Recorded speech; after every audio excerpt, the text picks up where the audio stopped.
The Genesis G90 is a full-size luxury sedan, and it's new for 2020. This is a first drive. Let's see how it drives.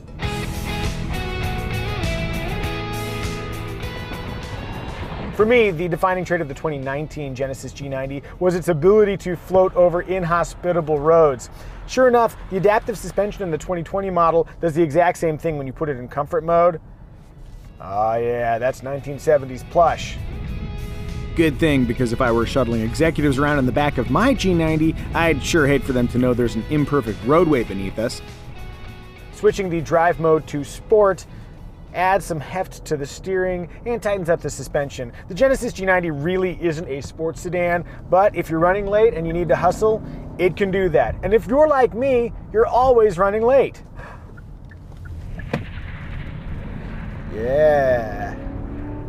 Hustling. If you buy a G90, you might dismiss eco mode as something for people who simply want to save fuel. But for me, it's pretty useful if you want to drive smoothly. Power delivery is very smooth, but if you really push your foot into it, it's not as if the thing's not going to accelerate. If I had those same executives in the back seat right now, they wouldn't be screaming at me, at least not for how I'm applying the power. Probably some other kind of incompetence. Speaking of power, the powertrain choices carry over from 2019. There's a standard 3.3-liter turbocharged V6 and an optional 5-liter V8. With either engine, an 8-speed automatic transmission comes standard, and all-wheel drive is an option. The engines and their outputs are essentially unchanged, but I'm not sure that matters. Yeah, like money, you always want more horsepower, but for me, that's plenty.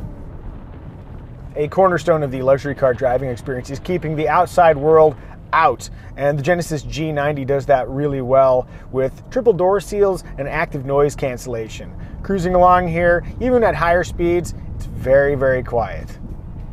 It's almost like the outside world doesn't exist.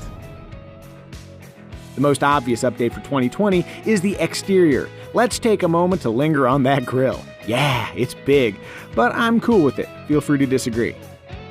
Now, how about those wheels? Consider them 19-inch conversation starters.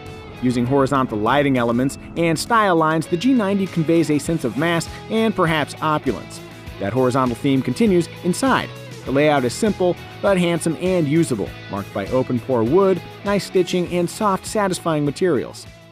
I love the pressure point free seats in the front of the 2019 Genesis G90. For 2020, they've got this G-matrix pattern that I can feel a little bit of through my back, but these are still very comfortable and crazy adjustable. One more seat observation, the G90 has a posture analysis feature. Just input details about your body and it'll automatically adjust the seat for your perfect posture, unless you're me. The suggested position for me felt awful. Your results may vary. Of course, me being me and this being an 8-4 driving car, the armrest situation is really important. I think we could have a little more padding on that outboard position, even on that inboard too, but they're positioned well and roughly equal height, so I'm going to give that, let's say, 75% on the old squirrel meter.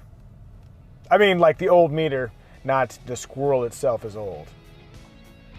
Ah, look, you put a little beard on him. I guess the squirrel is old.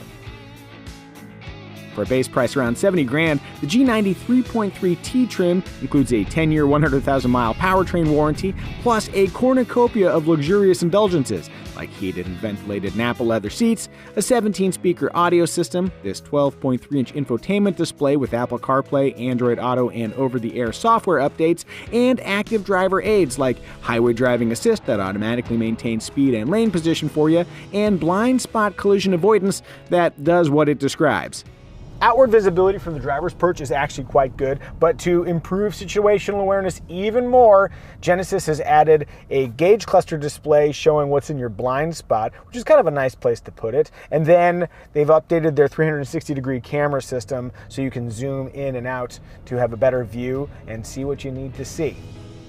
One important area for any full-size luxury car is rear seat comfort. Thankfully, that remains a G90 strong suit. That's especially true if you're in the right rear position, where you're empowered to move the front right seat out of your way. Oh, and then I'll just put this up here to separate me from the normies. Remember, if you want adjustable ventilated rear seats and rear seat entertainment displays, you'll have to upgrade to the G90 5.0. But then you'll get a V8, and that's kind of cool. If you're one of the elite few who's still shopping for full-size sedans, you've probably considered the BMW 7 Series, Audi A8, Lexus LS, or maybe, or ideally hopefully, Mercedes-Benz S-Class. Yes, those cars have rightly earned their brand equity. Nonetheless, the G90 offers perfectly luxurious motoring for thousands less. With an expanded feature set and more assertive looks, the 2020 Genesis G90 makes a strong case for itself, delivering luxury car trappings while freeing up funds for other more sensible purchases, like motorcycles and aircraft.